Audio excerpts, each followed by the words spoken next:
Good morning, good afternoon, good evening. This is Sean Depner, and I'm hanging today with Galaxy on Comic-Con Radio. This school trains killers to master the deadly arts. It's dedicated to the self-liberation of oppressed people. People like you. Here at King's Dominion, you survive your way, and I'll survive mine. The rules are simple. No disobedience, no drugs, and no sex. That's all you savages think about. You've got dicks on the brain. Hating what's wrong is easy. I'm gonna do something about it. Well, let's see what you've got. We're gonna party forever and rule the world. Have a good weekend, future disruptors of America. Good morning, good afternoon, and good evening. This is Galaxy signing in for Comic-Con Radio. Coverage of pop culture events from around the globe. Amazing interviews with celebrities. Daily recaps and reviews of popular television. The Walking Dead. Z Nation. Van Helsing. DC Titans. Flash. The Legends of Tomorrow. Black Lightning. American Horror Story. Green Arrow. Movie reviews. Everything Comic-Con and fandom from around the globe. Comic-Con Radio. Get ready to enter our universe. Let's go. Good morning, good afternoon, and good evening. This is your boy Galaxy on another stupendous, amazing episode of Comic-Con Radio. Today, we have a really cool cat. He is very versatile. He's on two really fun fandom favorite shows of mine, actually, The Order and Deadliest Class. Today, we have the Russian killer, Sean Depner. Sean, what's up, brother? Welcome to Comic-Con Radio. How you doing? It's good to be here. Thank you so much for having me. Yeah, thank you, man. Thank you for taking the invitation. We really appreciate it. We followed the show from day one. We had Luke on, Siobhan, Jack, Juan, Tom, Harry, Larry, Joe, Mo, and you. So we had everybody. But, you know, we saved the best for last. Well, I mean, if you really have a thing for Russian jocks who have a sadomasochism complex, then yeah, absolutely. We have to say Victor for the last guy. We had Tom. Tom's a cool dude, man. I had him on the show the other day. Very fun dude. It was lots of fun. We talked about everything. He still owes me a photo. Tom, if you're listening, I want the image with the duty stains in the underwear for your photo for this episode. So please send it to me. But, man, we got a lot to talk about. I'll make sure I pass that on to him. I'm seeing him the other night. We're all having all of the cast who are here in Vancouver, we're all having a big get-together, and we're all watching the final episode together. I'll make sure I get that photo from him. Nice. Yeah, how fun is that? Your cast is so cool. I see videos of you guys studying like you're studying for midterms, man. That's how close you guys are, right? Oh, well, yeah. I mean, the incredible thing about this show, I mean, you'll see shows often where people are well cast. So one of the things when we were just on set and talking that sort of blew our minds is just everyone on the show is just really cool.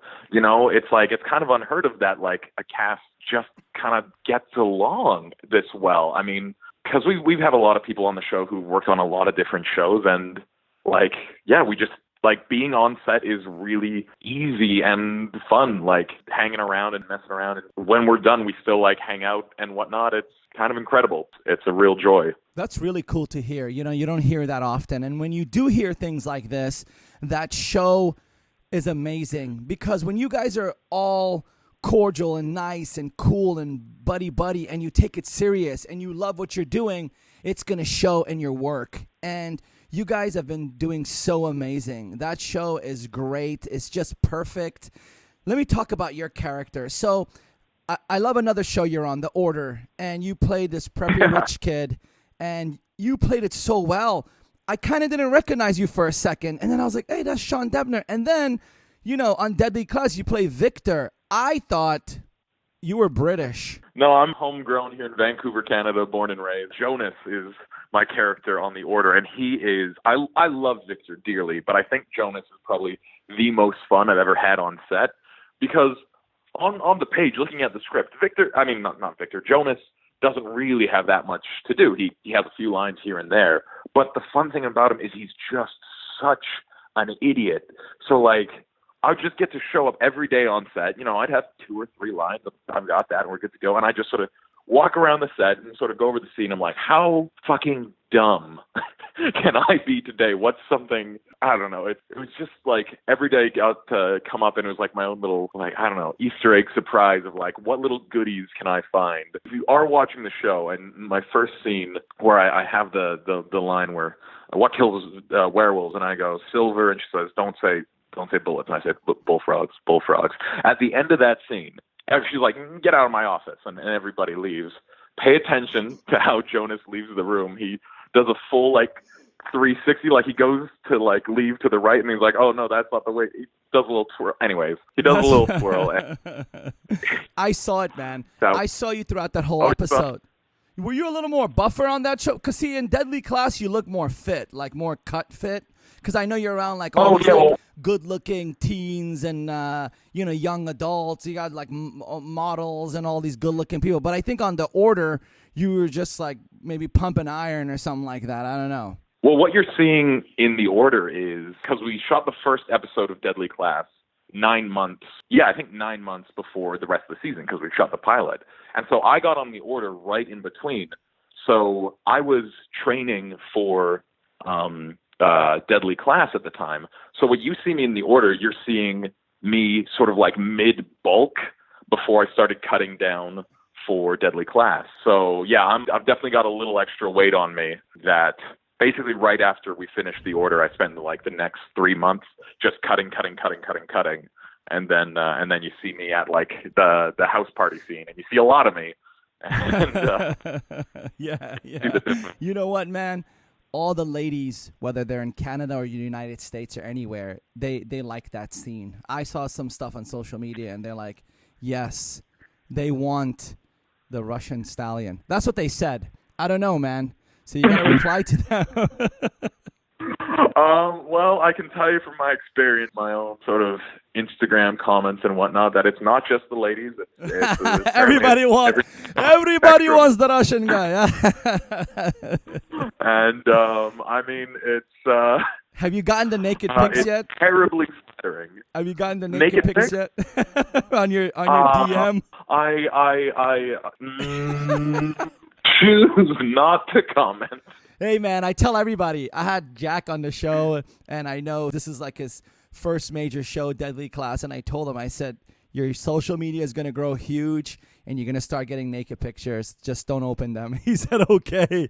He didn't know what to say. I was like, sometimes I joke. They think I'm serious, but hey, man, it is what it is, right? I mean, people will send you all kinds of bizarre things. There's a few people who... Well, just like they'll send, really interesting little things. But 1 or 2 people, they were like, hey, any chance we're going to see Victor barefoot in this next episode?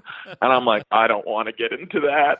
Like, is the scene where I am naked, like at the party scene where I'm walking to the party naked, Victor does have his socks on. Because that's a fun character choice, because anyone who has like sex with their socks on, I'm just like, gross. But like, I was like, oh no, for all the foot fetish people, like everyone else gets what they're looking for, but all the sock fetish people got that. Well, yeah, if there is anyone with like just wearing sock fetish, then I guess I am honored to fill that specific niche there. Yeah, man. Last episode, you came through. I think you're going to get a lot of love from fans because let me tell you something. Fandom fans, I've been around this for such a long time. Deadly Class fans looks to me like they're going to be like the Supernatural fans of the TV show where they're like really into it. So I'm thinking there's a love and hate relationship for you. And I think last episode you redeemed yourself by saving Benedict Wong, and you and Siobhan, you guys showed your loyalty. And, I think if fans are going to reach out to you, and especially when you come out to Comic-Con events anywhere in the world, they're probably going to be like, hey, thanks for that last episode. Well, I mean, I'll tell you, I love Victor. I love him dearly. He's my boy. When I read the comics, he was my favorite character, flat out. I will just warn anybody, I mean, what was it?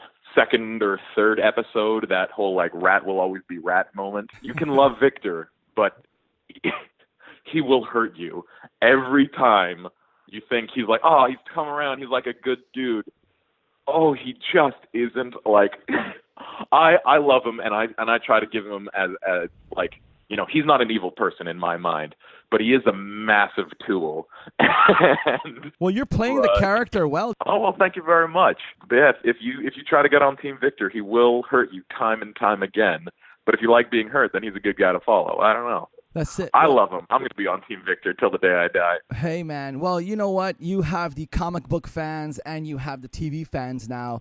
And you have these third side fans that are just into any show. So it's crazy. I love what you do on the show, man. You even get your face a certain way, because I've seen you in other TV shows, and the face you make for Victor, the way I'm thinking you have to do that to get that voice to come out and have that very cocky attitude, Russian mafia, billionaire kid, killer, backstabber guy. And the facial expressions are really, really good, man. It really sells the Victor role. Thank you very much. That's cool that you noticed that, because, yeah, that is a part of, like, Victor has a physicality that is different from Sean, and I do have, like, my resting Victor face, which is sort of like a kind of a scowl, bit of an eyebrow cock, but, like, he stands taller than I do. Like, it's funny because, hanging out with people, and I tell people I play the Russian, and they're like, oh, can you do the accent? And I'm always, like, hesitant because I can't just, like, drop into the Victor accent. Like, that's tied into the whole physicality, and he's just such a dick bag that, like, to be Victor around normal people, like, I suddenly feel like I'm being, like, rude and aggressive, which is what he is. So I'm like, I can do the accent, but, like, give me a second, and then I sort of straighten up and be all condescending to them. So yeah, no, the accent, the physicality, it's all wrapped together. I was really stoked in that last episode because we finally get to see Victor in his Letterman jacket, which is like the iconic look of Victor from the comics. And so far he's been wearing this sort of cardigan, this maroon red cardigan the whole time. And I think that wardrobe change is a bit of a transition of him from first season. He's not really a threat. He's sort of this douchebag jock, more of a punchline than anything. But moving into season 2, we see the true vicious predator Victor come out. And I think we're seeing that represented visually. So that last little scene with me, Brandy, and Gal and Lynn, I think that's just like a little taste of what's to come. Dang, man. Episode by episode, season by season, I think things are going to be amazing. And I know that Rick Remender is there. I talk with you guys all the time, and I tell him how cool is it you have the creator of the source material right there, and you have all these things that you could take advantage of. Well, yeah, I mean, it is really, really incredible having Rick involved. As far as I can tell, this is the first time comic adaptation the writer of the comic is also the showrunner. I don't think that's ever happened before.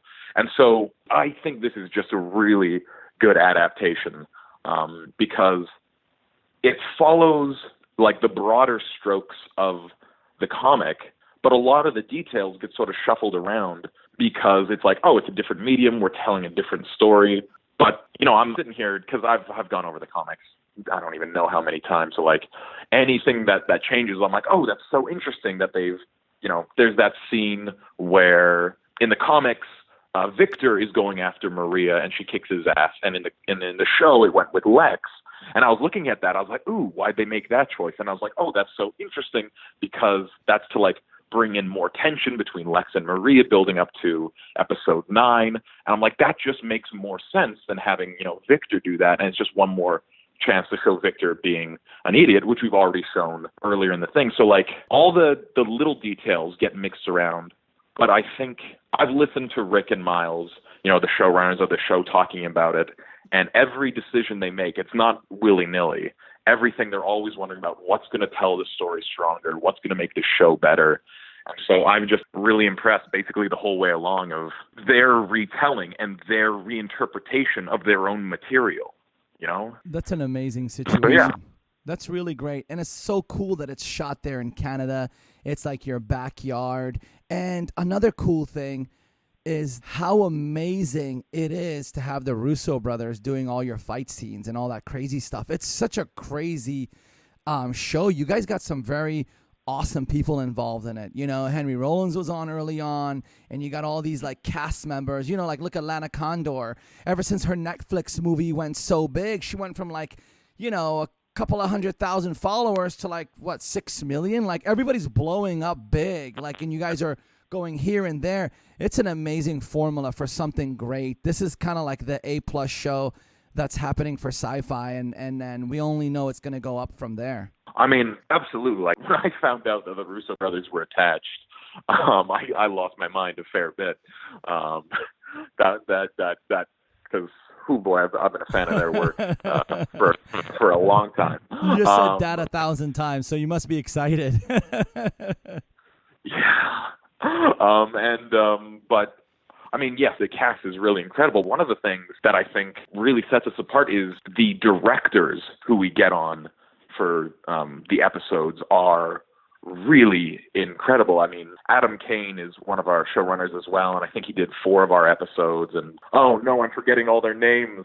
Point is, it's okay, man. Here, let's go across all the names. Okay, you ready? And you tell me if they're cool. So there's Adam Kane, there's Lee Tolan Kreger, there's Paco. Yeah, Lee. I wanted to oh my God, Lee. He did our pilot for us, and he set your the tone. Pilot sold you guys. You gotta kiss Lee's face and be like, "Thank you," but in a brotherly way. Oh no, I've got a total crush on Lee. He's a gorgeous human, inside and out. Sean, we didn't know that. Sean, we didn't know. But the point is, he was the one who did the Riverdale pilot, the Sabrina pilot. He's like a pilot king in the business. I know that. Everybody brings him. The cool thing is you guys had 8 months between your pilot and starting. It was a big wait time, man. Like, people didn't really know that till I expressed it on the show. And then people were like messaging us, oh my God, they had to wait like a year.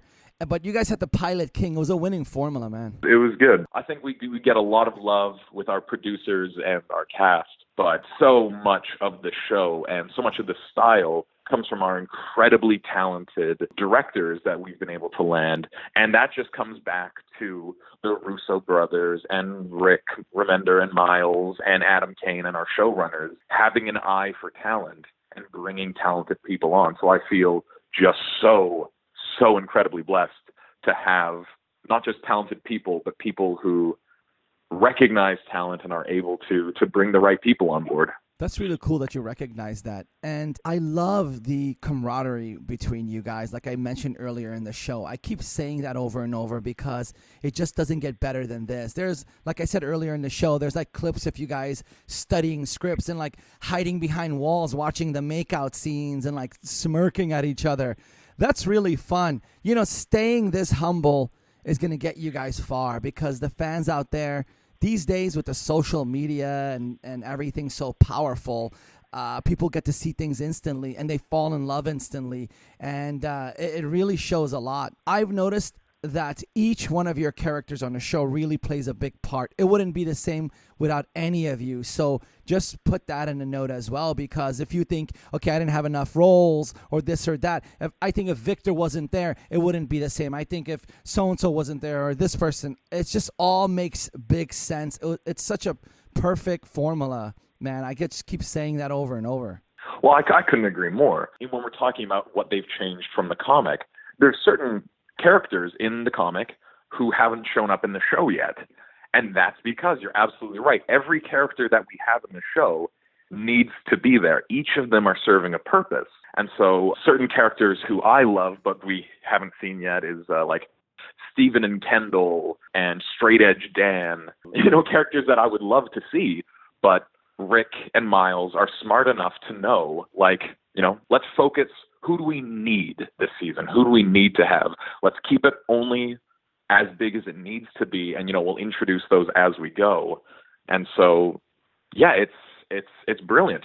Like you said, just if one of these characters was missing, then the show would be off balance. And so, yeah, it's good. It's good. They know what they're doing, man. It's really rad. Hey, man, I had to let you say that. I wanted it to come out. I wanted that excitement. You're an exciting guy, man. You speak very positive. I love you, bro. You know why? I do, because I'm a positive dude. And positivity is the best thing in the world. When I have people come on the show, producers are like so-and-so and this and that. And it's my job to get the positive energy out because there's a lot of negativity out there. And I feel your energy, man. Are you like that on set? Do you kind of like give that positivity to everyone? Because I know some of the cast members are a little more shy, but are you like the energetic one? This is sort of just where I sit. Victor and Sean are very different people. We'll see what the writers come up with, but yeah, I don't know, man.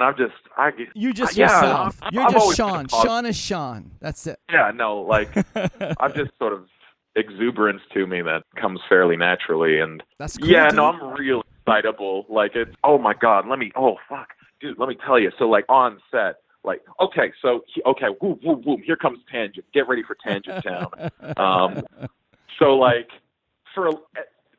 forever, you remember Lord of the Rings? Lord of the Rings, they came out with those box sets where it's like there's 20 hours of bonus footage and, like, they show you, like, how they made everything and what a workshop and behind the scenes. Of course. And it'd be like, this is how we made Rivendell. This is how we made, like, the difference between, like, the Uruk-hai and the orcs and, like, you know, orcs from Mordor versus Isengard versus here. You know, everyone has their own thing.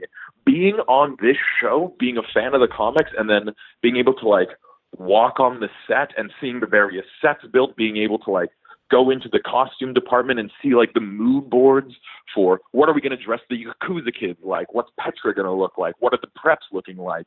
It's like I'm living the behind the scenes of this incredible project for this thing that I love, but I get to be in it. Like, when I show up on set, you know, a week will pass since the last time I was on set, and I'll just walk around the studio and just notice the things that have changed, how one classroom, you know, that used to be a poison classroom is now the herbology department, or, oh my God, the background actors who play the rest of the student body are just a work of art in and to themselves, because you look at all these kids and, you know, we'll have 60, 100 young actors on our set, and just looking at them at a glance, you know, oh, they're the Yakuza, they're the Vatos, they're the Rats, you know. Everyone has their own style. It's established, and it really, I'm not sure how much, I know it comes across in the show, but for me, it really cements, like, this is King's Dominion. There is a culture here.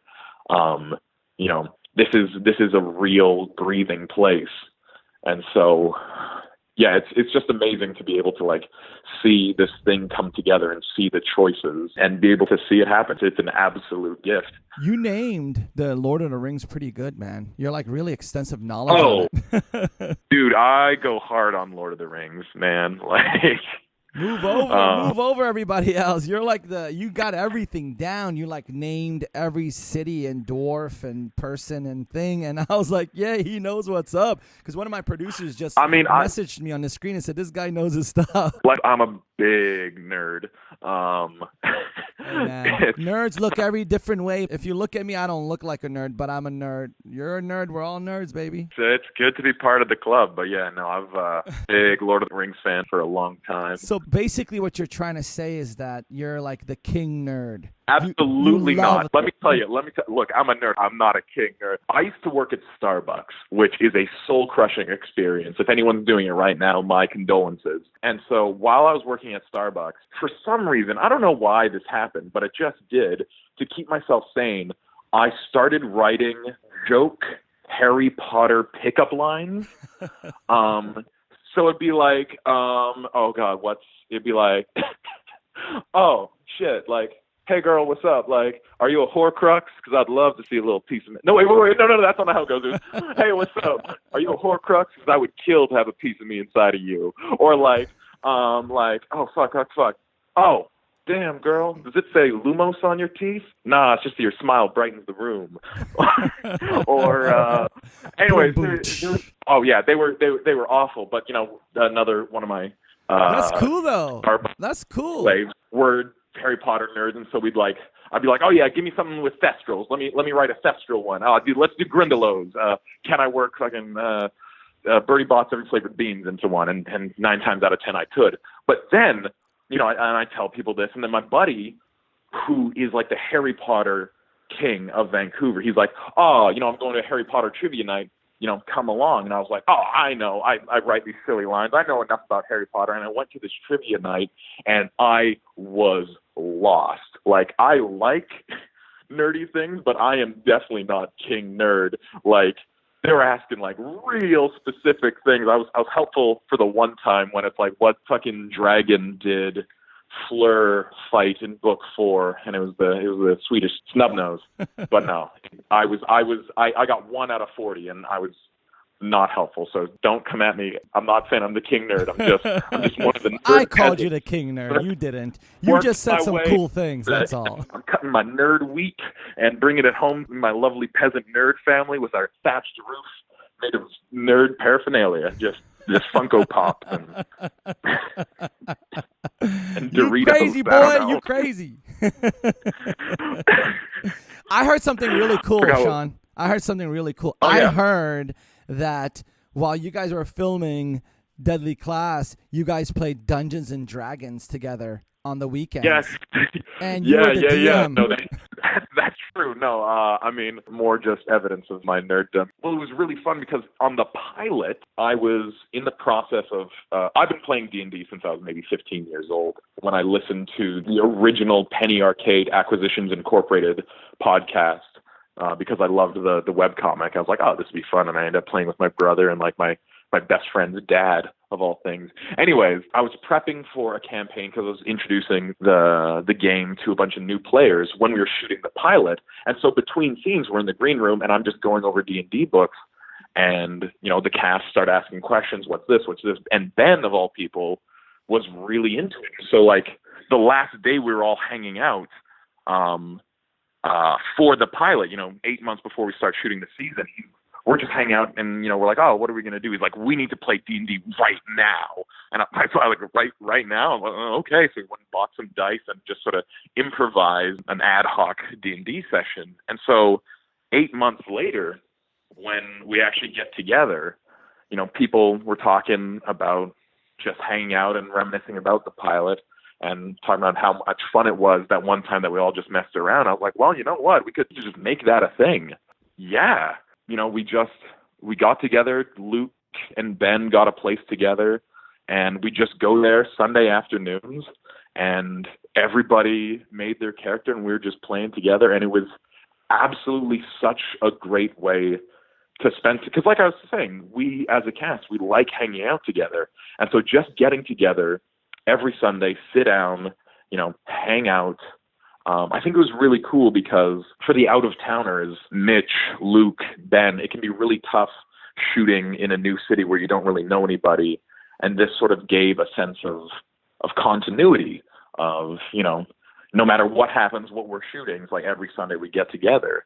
And for the rest of us, it was really cool to get to see the people you like, because when you're shooting on a show, I don't really have that many scenes with Luke, for example, or Mitch, or Jack. But getting to actually get together every week and just hang out and sort of forget about the show, but spend time with the people you like, it was really fantastic. And none of them had ever played before, but they took to it like a duck to water. And Liam actually ended up playing an elven thief named Jizzledom, which is who Billy, his character, plays, with Leonard, if I recall correctly. Jizzledom, yeah, elven thief. Elven thief named Jizzledom. That's such a funny name, isn't it, though? Yeah. No, that's just Rick and Miles riffing. That's really cool, man. Did you guys, I know you guys hung out on Sunday, so you did this like the family game day and dinner, and you guys made really cool with each other. Did that keep going while you were filming, or maybe towards the end everybody got busy and everybody's getting other gigs and stuff like that? Or you guys kept that up and said, we're going to keep doing this as much as we can? I mean, we kept doing right up until the season ended. What was really tough was when Mitch had to go, because, Chico meets his fate, and then Chico's head is there for a couple episodes, but then, I think 2 or 3 episodes towards the end, he had to go back and leave us. So the campaign continued, but having to have Chico's character, who was a dragonborn called Valakir, dragonborn fighter. So when Valakir had to go, it was really actually quite heartbreaking for the rest of the crew. And he left us very valiantly in fighting some ogre boss. It was actually really quite cool. But that was something that I didn't actually count on when we started this. I was like, yeah, we'll all just, do it the whole time, and then we'll end when the season ends.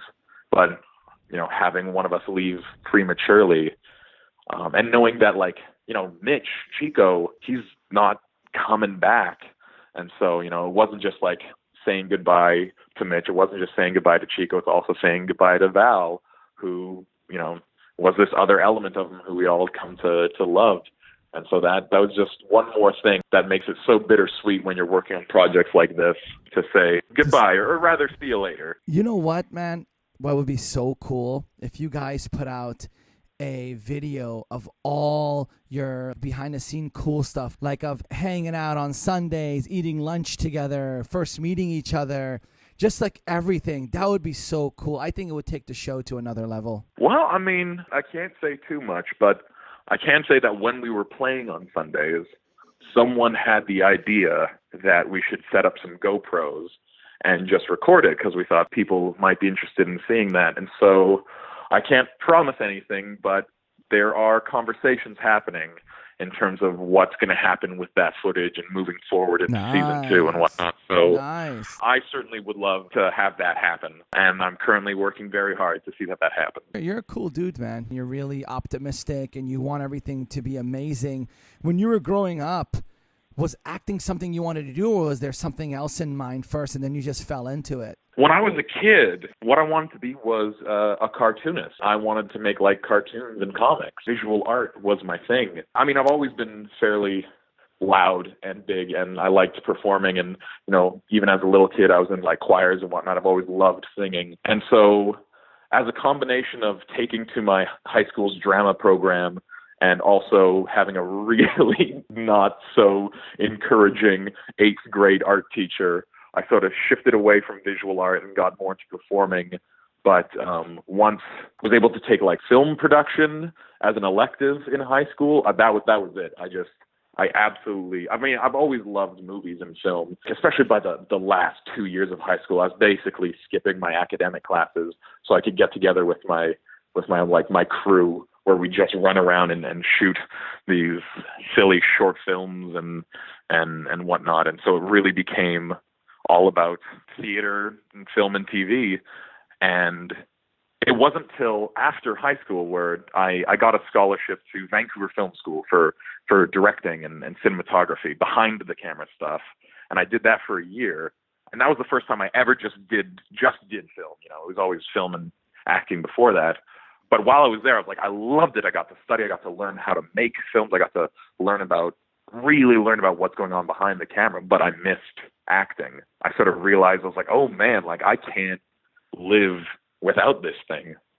And so it was just really clear. Like, I love making films. I love creating content. I love producing, but I need to perform. And so after that was it for me. I went and got acting training, and then I got better acting training, and here I am a few years later.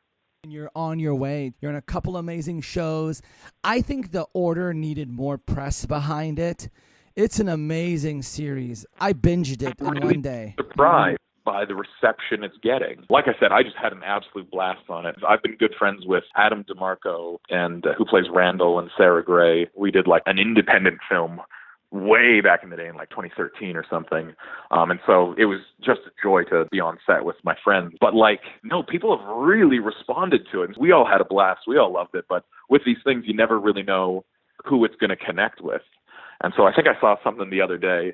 Sarah posted a thing that was like on IMDb's like hottest TV shows right now. We're like one behind Game of Thrones. And I'm like, whoa, okay. Yeah, it's exciting, man. We're getting a Jack on the show. We already have him coming on, I think, next week or something like that. And then we have Kayla Heller, which she plays, I think, one of the witches. She's coming on the show today. Oh, fantastic. Oh, that's so good. Kayla was a delight. We had some scenes together, and it's another local actor. That was really cool about The Order. It's basically with oh my God.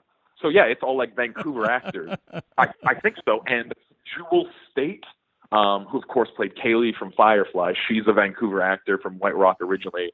Like, she was on the show, and like I have like a couple scenes with her. Let me tell you, I love me some Lord of the Rings, I love me some Harry Potter, but Firefly is my shit. And like, it was everything in my power to like just not completely like geek out at her. And I just couldn't even talk to her the first day. I spent 2 or 3 days with her. First day I couldn't even talk to her. I'm like, I can't. I have no chill. And like the second day I was able to have just like super low key, like just small talk, talking about like dogs and life and stuff. And I was so proud of myself for not jumping down her throat, because that was incredible. And because, yeah, I forgot that she was just a local actor, and she absolutely kills her scenes as well. So being able to be behind the monitor and just watching her work was like, I'm glad that they paid me for that show, but I mean, like, just to be there for that was the highlight of your day, huh? I was pretty stoked. I could hear it in your voice, man. I know when you get excited because you remember something. That's like me. When I remember something, I'm like, and then people are like, what's going on? I'm like, nothing. I just remembered something for myself, not for you. That's just for me. I mean, if I ever get the chance to work with Nathan Fillion or Alan Tudyk, that would be incredible. Hey, man, you never know who's listening, right? They might get you on, right? That's how it works in this business. Right. See, a lot of the times you have to go and you have to audition and stuff like that. But a lot of time these days with social media and everybody just knowing each other, they already have people in mind. And they're like, well, I think this guy would be cool. And they'll reach out. I've seen that more and more. I have the amazing job of chatting with like hundreds of actors and artists and celebrities and blah, blah, blah, and all that all year long. And sometimes I hear such cool stories and amazing things, and I see their careers grow. And I know that you're very fandom connected. So it probably wouldn't even be slightest issue of you maybe getting on some huge Marvel or DC show. Are you into DC or Marvel? I'm into both. I mean, like I said, I've been reading comics for a long time. And I got to say, like, one of my favorite comics was Grant Morrison's run with All-Star Superman. That, oh boy, that really cemented, like, I love, there's a lot of characters I love, and come at me if you want, but I got to say Superman is my favorite. When he gets in the hands of a good writer, I mean, I love like Chris Evans does with Captain America. I mean, I've always liked that sort of just like, I'm a good dude who's going to do the right thing kind of character. And so I love Captain America. I love Superman. I liked Hercules when Disney took their shot at it. I don't know, sue me. But like, I'll tell you, I've got my sort of like my running tab of all the blonde superheroes out there, who's had a show done, who has yet to be explored, who might they do a reboot for in like a few years. Lord knows, it would be, oh boy, some kind of dream come true to be able to. X-Men, man. They're looking for people. Oh, yeah. There's another TV show. There's 2 TV shows coming out this year I think you can look into. One is called Wu Assassins, and the other one is called Black Summer. Black Summer is a prequel to Z Nation, but it's a serious TV show. It's like a serious zombie show. So there's a lot of cool shows coming out that I hear about, and I always mention it. And sometimes people are like, oh, my God, hey, you mentioned that, and I went and got a role. I'm like, cool. I mean, there's one shooting in Vancouver that I really want to be a part of, and it's Taylor Hickson, who plays Petra, of course, on our show. She's the lead of this show called Motherland, which is just one of the sickest pitches I've ever heard, where it's, witches exist and they are militarized. Dang. And like, it's just about like the witch military. I'm like, I so dearly want to be a part of that. A, because I love working with Taylor, but B, I mean, I've heard that there are male witches in this setting, and I just want to be someone who just shoots fucking magic shit, like, I love that shit so much. So yeah, no, man. You must feel so good sometimes. You must be on set and like opening your eyes and you're like, oh my God, I'm freaking on set doing what I love, and I'm part of this amazing thing. Do you ever feel like that? You probably feel like that a lot. Yeah. Well, let me tell you, when we're doing Deadly Class, the detention episode, and you have the Kamiga brothers walking down with those masks, and it's like a perfect translation of the mask itself, which is like the iconic thing of those characters from the comics, and then a reinterpretation of the physicality to take them from like luchador wrestlers to these like Reservoir Dog samurai dudes. But just seeing those 2 dudes standing at the end of the hall and walking towards us. I was like, fuck, this is the thing. Same thing as when I got to put on that fucking Letterman Victor's jacket, just getting to wear that for the first time and live in it. It was, it's tingles. Like, I cannot stress this enough. This is an absolute dream job. There's no other show that I want to be on more than Deadly Class. And there's no character right now that I want to play more than Victor. And even right now, I mean, I think we haven't got a date on season 2, or technically it's not confirmed yet or whatever, but I'm behaving like it is. I'm prepping for season 2 right now. I'm in the gym 5 days a week, and I'm doing my research and whatnot. So, like, my whole life right now, it's all about Victor. It's all about Victor. Eat, breathe, and live. And everything. Now, is Victor a character exclusive to you? Like, basically, you can't film any other shows or TV shows, or you can be in other TV shows and stuff like that? Yeah, the way I'm under option, which means that I can't be like a lead on any other TV shows. I can definitely be a guest star on other shows, but, something bigger than that, there's some wiggle room. I don't really know. So basically, I can't do any big roles on any other TV show, but I can do movies and stuff. So, I mean, we'll see what happens. And I'm really, although when I did sign the thing for Victor, I was like, special note, if I got brought back on the Order, if there's some necromancy and Jonas comes back to life, then absolutely, like, there's a special thing that says I can be on the Order as much as I want. Because, like I said, that was just so much fun, and I would so deeply love to come back and have Jonas be an idiot for another season. That would be really good. I think the Order has to come back. I'll tell you something. As an actor, at least for me, I mean, I bet Ben, and also Jake might know, but like a lot of us actors, like when all these, things are being released and people are talking about, is this going to happen? Is that going to happen? We don't know. They don't tell us. I know. So like something will get like released on like, I don't know, like just like a Hollywood Reporter or whatever, and that'll be the first we've heard of it as well. So like a lot of these things that happen, we find out right along with you, and we're in our group chat all like losing our minds because like someone's hinted that something cool might happen. It's all good. We just focus on what we have to do. And it's all good in the neighborhood. So you have any plans, any Comic-Con events you want to go to, any that you want to be at? Do you think Deadly Class is going to be at any events this summer? I mean, exactly what I said earlier. I don't know. They don't tell me. I know. I so dearly love to go to San Diego Comic-Con. Really, I love conventions. I mean, I love cosplay. I'm not very good at making it myself. I've got friends who do it, and they're incredibly talented. They're Warbler wizards. When you go to a con, it's like Halloween, except like not everyone is like hammered, and very few people are trying to get laid. It's just about like the costume, and it's amazing. Oh, what really gets me so psyched is like you'll see the people who just step off the screen or off the page and like, wow, that is such an accurate representation of that character. But what I love most of all is when people add their own creativity to it. They gender swap a character, or they mix one fandom with another. Like the last con I went to, there was Ghostbuster Stormtroopers, and I was like, I love that. When people really take it upon themselves to take a character, bring it into real life, and then play fast and loose with it, and then you mix that with like the skill to produce the wardrobe elements, and then like the panache to just rock it as they wear it, and it becomes like this performance art piece that's just happening all around you. There's nothing else like it. It's thrilling and exciting and everything all wrapped up into one. The conventions have changed a lot from a decade ago, even from 5 years ago. Actually, my book's coming out in a couple of weeks, and I gave that book to some people to read, and they were like, I did not know these things, because, conventions have been around for over 40 years for the Comic-Con and comic book world.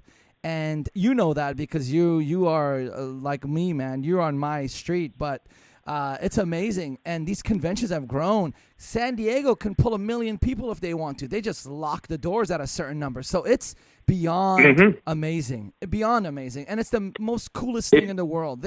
They're transforming the world. Yeah, dude. Like, if you're trying to get tickets to PAX, I've always wanted to go to PAX. But they, like, sell out within, like, 6 hours. Like, you have to be on the site when it happens. You got to be locked into Twitter. Oh, man. No, let me tell you, you said New York Comic-Con. I lived in New York for a year when I was training at the American Academy of Dramatic Arts. And my first week there, I'm there on my own. I'm still trying to figure out the subway and whatnot. Like the first day I'm there, New York Comic-Con is on, but I don't know it. So, I've heard a lot about New York City, how it's this crazy city, and I'm getting on the subway trying to find my way, and I just see all these people just dressed up as this and that and one, and I'm like, oh man, it's true what they say about New Yorkers. This place is crazy, and I'm into it. Like, you thought New York was Comic-Con. I don't know. I was like, I wasn't totally wrong. Like, if you're walking down New York, you'll see people dressed up as all kinds of stuff for no reason. I mean, I don't know if you know about the Santa crawl, but that was a surprise where entire city just dresses up as Santa and, like, just gets hammered. If you don't know that that's happening and you're walking down and you just see everyone dressed up as Santa Claus or elves or reindeer, you're like, well, I guess that's just New York for you. Like, I don't know. Like, I love New York. Shit happening all the time. And it's you can't amazing. keep track of it all. You could walk out at 3 in the morning, 4 in the morning, 5 in the morning. It still feels like the most packed place in the world. Shit is always happening. I hope that life goes in a way that I'm able to head back to New York and live and work there for a while. It will, man. It will. Just keep it up, bro. Keep up the energy. Keep up yourself. You're doing great. And look at it this way. Season 2 of Deadly Class changes life. If you have Season 3, it's called Season 3 money. So keep going, bro. Keep growing. Keep getting those roles. Keep doing what you do because you're doing great. And you're just going to keep going up and up with all the opportunities and conventions. You can make it happen, bro. You just got to believe in it and just rise up, man. Well, that's what we're working towards. All I can do right now for Season 2, and that's what I'm doing. If you want a bit of advice, if you want to really supplement yourself, get yourself into any and every convention, talk to your agents and managers, because imagine if you book 4 of those a month all year long, it's big. I know some actors, because of the conventions is where they became millionaires, not because of the money they were getting from acting. So it's the way to go, man. Push that way. It's fun and it's exciting and you're into that world. Like everything about it. So, get it, bro. Get your cheese. Let's get this bread. Yeah, bread. There you go. I say cheese. You say bread. Tomato. We're making a sandwich. Mayonnaise. Ketchup. Relish. That's it, brother. Oh, I was just listing more sandwich ingredients. That's not really important. Is there anything you want to share with the fans before we start signing out? Anything you want to tell them? I think I just want to say such a just massive thank you for being as passionate and enthused as they have been. The response to Deadly Class has been incredible. I haven't expected it. And I know from me and the rest of the cast, because we talk about it, we talk about the fan base, and we're all just blown away constantly. And so we just want to thank all the fans for tuning in and supporting us. I just hope we can bring it around for Season 2 and keep things going. I think you guys will. You guys are going to get into Season 2, 3, 4, 5. Just keep going. SYFY, what I've noticed lately is shows that are doing well, they keep them going for a long time. It's not that 2-3 season thing anymore that they were doing years ago. But Deadly Class is amazing. You guys are amazing. You guys are a fresh cast. They're so smart because your careers are growing and your social media grows, and that's key thing for these TV shows. And with that, Sean, my brother, amazing show today. You've been so wonderful. I had so much fun. This is one of the most exciting shows I've had all week. I really appreciate you coming on. And with that said, we're going to exit out. Good morning, good afternoon, and good evening. This is your boy Galaxy with Sean Depner from Deadly Class, Victor, the Russian Stallion, and we're exiting out. So ready, Sean? Let's blow a billion kisses to all the fans out there. Ready? 3, 2, 1. Mwah! A billion kisses. Kiss. Many kisses. Ladies and gentlemen, keep those, put them in your pocket, and then kick the kisses out once you're watching Deadly Class. See Sean, see everybody. We love you guys. Fare thee well. And peace out.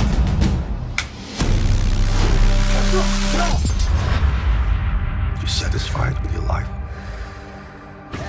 What if I told you there's a home for people like you? A school where you'd be surrounded by your peers.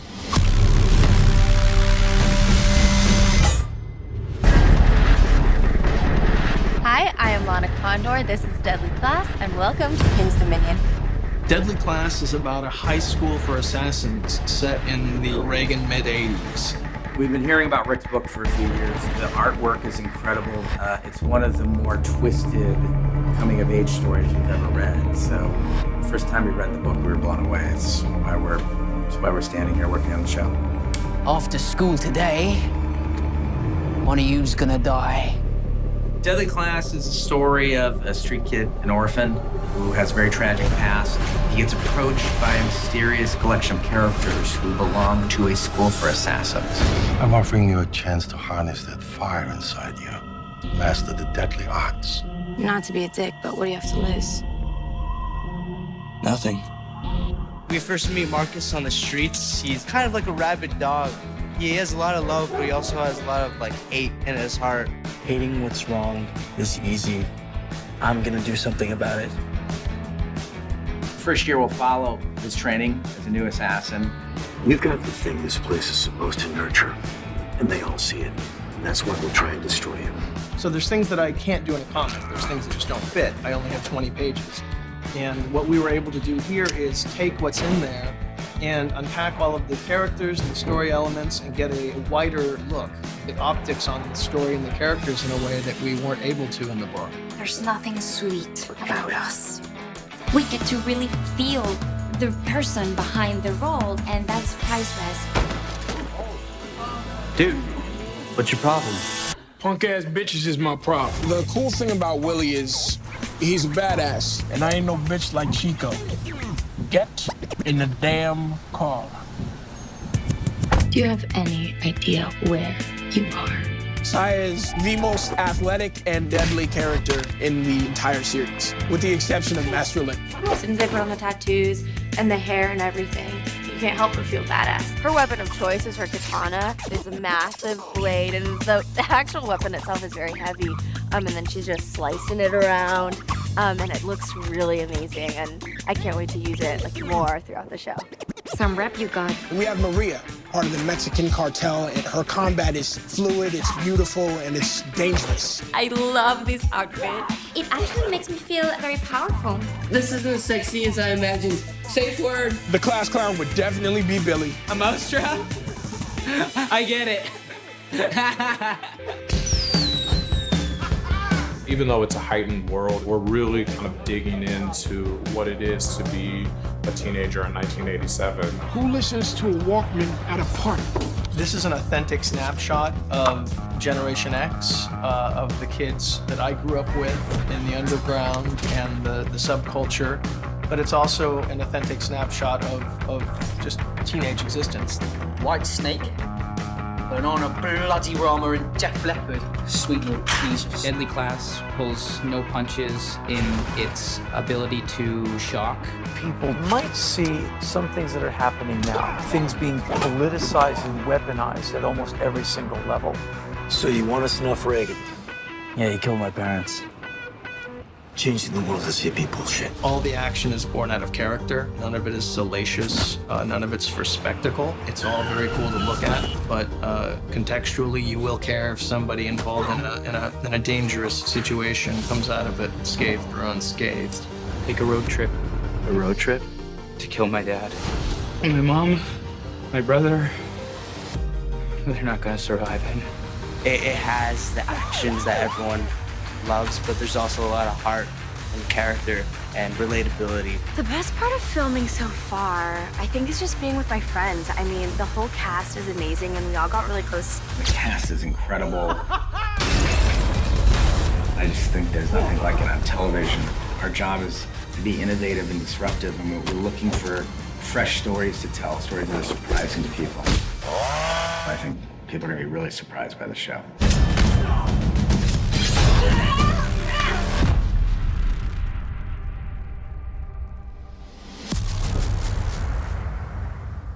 Good morning, morning, good afternoon, and good evening. This is Galaxy signing out from another amazing episode of Comic-Con Radio. Tune in for your daily shows of Comic-Con Radio. Go to comiccon-radio.com. Reach us on social media, Twitter, Facebook, Instagram, at Comic-Con Radio. You can call us toll-free right now. 800-976-0305. 800-976-0305. Comic-Con Radio, taking the world one listener at a time.